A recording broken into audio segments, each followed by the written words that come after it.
তাহলে এক, সরকার জানে কারা খুন করেছে। দুই, সরকার জানে কেন খুন করেছে। তিন, সরকার জানে এই খুনটা নিজের দেশে করলে নিরাপদ হবে না, তাই পাশের দেশে পাঠিয়ে করিয়েছে। চার, এই পুরা খুনের সাথে তাহলে সরকার জড়িত।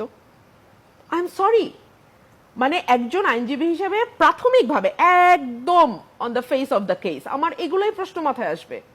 সরকার যদি এত দৃঢ়তার সঙ্গে বলতে পারে বাংলাদেশিরাই খুন করেছে, তার মানে সরকার পুরা বিষয়টা জানে।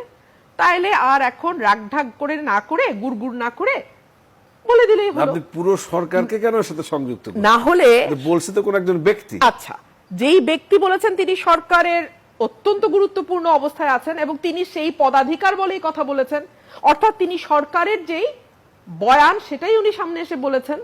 আমি তো ওই ব্যক্তিকে খুনি মেশিনারি, স্টেট মেশিনারিজের সঙ্গে যারা যুক্ত, সরকার পরিচালনার সঙ্গে